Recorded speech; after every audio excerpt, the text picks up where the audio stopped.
Hello दोस्तों, मेरी कहानी वाले चैनल पे आप सभी का स्वागत है। तो दोस्तों, हमारी आज की कहानी है बुड़बोली ननद को भाभियों ने कैसे सिखाया सबक। मंजू और दिव्या की एक ननद है संजना, जो कि बहुत बुड़बोली होती है। उसके मुंह में जो भी आता वह बिना कुछ सोचे समझे बोल देती। घर की दोनों बहुएं को संजना की बात का बहुत बुरा लगता है। वो अपनी सास रेखा से कहती तो रेखा अपनी बेटी संजना को ही सपोर्ट करती। एक दिन संजना अपनी भाभी मंजू से कहती है, भाभी आप सुबह सुबह पानी क्यों फेंक देती हो पूरे घर में। संजना, मैंने पानी तो नहीं फेंका, मैं घर धो रही हूँ।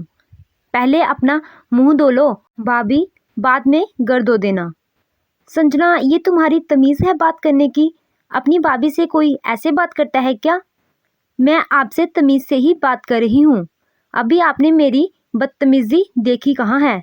यह कहकर संजना दिव्या के पास जाकर उसे कहती है, क्या बनाया है खाने में? गोभी के परांठे। भाभी, तुम तो पूरा दिन चलती रहती हो, तुम अपनी सेहत का ख्याल नहीं रखती, कम से कम हमारी सेहत का तो ख्याल रखा करो।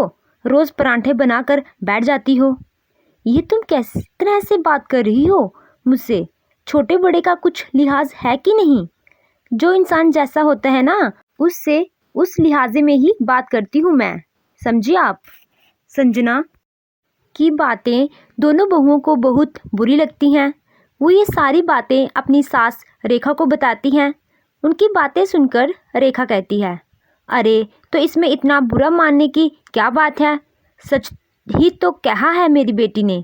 मंजू, तुम रोज़ सुबह सुबह घर में पानी फैला देती हो, और दिव्या तुम तो रोज़ ही परांठे बनाती हो। अभी यही बात संजना ने बोल दी तो तुम्हें बुरी लग गई। ठीक है माँ जी, आपकी बेटी हमेशा सही बोलती है, लेकिन बात करने का भी एक तरीका होता है, एक ढंग होता है। आप संजना को समझा दीजिए कि वो हमसे तमीज़ से बात करे। इतने में दिव्या बोलती है, माँ जी, लोग तो अपने नौकरों से भी तमीज़ से बात करते हैं, लेकिन ये तो हमें अपने घर का नौकर भी नहीं समझती। दोनों बहुओं की बात सुनकर भी रेखा अपनी बेटी संजना को कुछ नहीं कहती, और संजना का स्वभाव वैसा का वैसा ही रहता। एक दिन दिव्या और मंजू के मायके वाले उनके घर आते हैं। वह दोनों उनके लिए खाना बनाती हैं। जब सभी खाना खाने बैठते हैं तो संजना कहती है, अरे भाभी, आप दोनों ने तो अपने मायके वालों के लिए कितना कुछ बनाया है, और हमें रूखा सूखा ही देते हो खाने के लिए। संजना की ये बात सुनकर मंजू कहती है, ये तुम कैसे बात कर रही हो संजना? ये बातें बाद में भी तो हो सकती हैं ना। भाभी, मेरी आदत नहीं है किसी के पीठ पीछे चुगली करने की। जो भी कहती हूँ सच कहती हूँ, अच्छा लगे या फिर बुरा। वैसे आपकी मायके वालों को शर्म नहीं आती बेटियों के घर का खाना खाते हुए? लोग तो अपनी बेटियों के घर में पानी भी नहीं पीते। इतने में मंजू की माँ कहती है, बेटा, हमने तो खाने के लिए मना किया था, पर इन्होंने ही ज़बरदस्ती बिठा दिया। आंटी जी, लगता तो नहीं है कि आपने मना किया होगा। वैसे भी आपको इतना कुछ खाने को मिल रहा है, तो कहाँ मना किया होगा आपने। ये सब सुनकर मंजू और दिव्या के मायके वाले बिना कुछ खाए ही वहाँ से चले जाते हैं। और जाते वक्त मंजू की माँ रेखा से कहती है, समदन जी, जरा अपनी बेटी को समझाइए कि घर आए मेहमान से कैसे बात करते हैं। इसके बाद वो जहाँ से चली जाती हैं। उनके जाने के बाद मंजू और दिव्या ने अपनी सास से कहा, माँ जी, संजना ने हमारे घर वालों को कितना कुछ कहा, लेकिन आपने उसे एक बार भी चुप रहने के लिए नहीं कहा। अरे इतना भी क्या कह दिया जो तुम इतनी लाल पीली हो रही हो।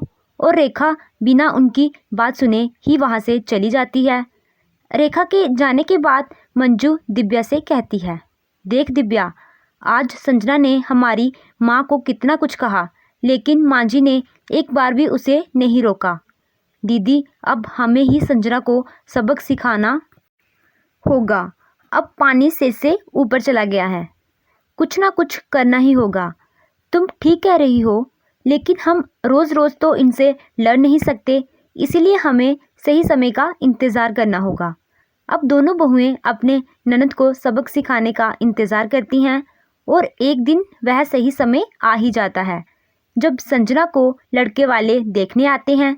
उनके लिए मंजू और दिव्या बहुत सारा खाना बनाती हैं और लड़कों वालों के सामने मंजू कहती है, आपने तो कुछ खाया ही नहीं, खाइए ना, ये सब कुछ संजना ने बनाया है। संजना को देखने आए लड़के की माँ कहती है, वाह संजना, तुम्हारे हाथ तो बड़ी तेज चलते हैं जो तुमने इतना कुछ बना दिया।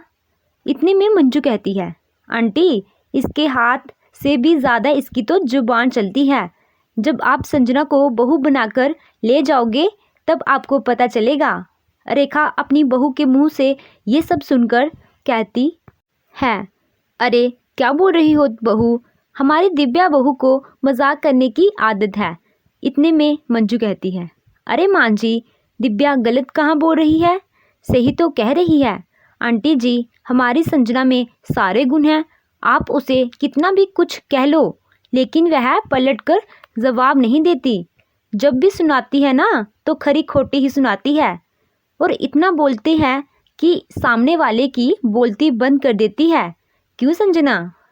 और आंटी जी, हमारी ननद का स्वभाव इतना चंचल है, कभी किसी से सीधे मुंह बात नहीं करती, लेकिन आज पता नहीं क्यों इतनी शांत बैठी है। ये क्या बोल रही हो भाभी आप? ये सब बातें बाद में भी तो हो सकती है ना। क्या हुआ संजना? और तुम ही तो कहती हो जो भी बात हो सामने कह देनी चाहिए, पीठ पीछे बुराई नहीं करनी चाहिए। इस तरह से दिव्या और मंजू ने लड़के वालों के सामने संजना की इस तरह से तारीफ की कि वो लोग बिना कुछ कहे ही भाग गए। उनके जाने के बाद रेखा और संजना दोनों बहुओं पर बरस पड़े और रेखा अपनी बहुओं से कहती है, ये कोई तरीका है घर आए मेहमान से बात करने का? और तुम लोग चाहती क्या हो कि मेरी बिटिया कुंवारी ही रह जाए? माँ, मैं कहती थी ना, इन लोगों को अकल नहीं है। कितना अच्छा रिश्ता आया था मेरे लिए, वह भी चला गया। इतने में दिव्या कहती है, संजना, हमें तो अभी अभी अकल आई है, पहले तो हम भी पागल थे जो तुम्हारी बातें बर्दाश्त करते थे। संजना, तुम्हें क्या लगा तुम ही बड़बोली हो? हम भी तुमसे ज़्यादा बड़बोले बन सकते हैं, दिखा दिया ना आज। अब ऐसा ही होता जब भी कोई रिश्ता आता, दोनों बहुएं संजना की ऐसी तारीफ करती कि लड़के वाले पीछे मुड़ के ना देखते। ऐसे ही चलते देख एक दिन रेखा ने अपनी बेटी संजना से कहा, मेरी गलती है जो मैंने हर बात में तुम्हारा साथ दिया। मैंने पहले ही तुम्हारी जुबान पर काबू रखना चाहिए था। हाँ, मैं कुछ गलत नहीं कहती, जो सही होता है वही कहती हूँ। चुप कर। देख संजना, तुम्हें अपने बड़बोलेपन की आदत को सुधारना होगा, नहीं तो तुम्हारी यह भाभियाँ तुम्हारी शादी कभी नहीं होने देंगी और इसके लिए तुम्हें सबसे पहले बहुओं से माफ़ी मांगनी होगी।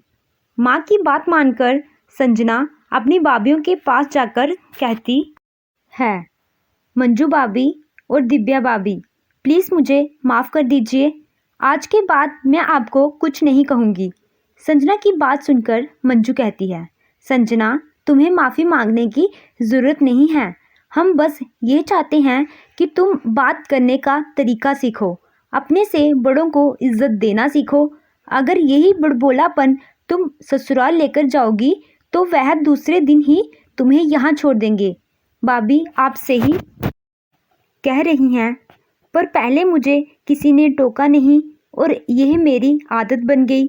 लेकिन भाभी, अब मैं समझ चुकी हूँ कि हर एक की अपनी इज्जत होती है। इसके बाद संजना की भाभियाँ उसके लिए बहुत ही अच्छा सा रिश्ता ढूंढती हैं और उसकी शादी करवा देती हैं। तो दोस्तों, आपको ये कहानी कैसी लगी? कहानी अच्छी लगी हो तो वीडियो को लाइक कीजिएगा और मेरे चैनल को सब्सक्राइब कीजिएगा। Thank you.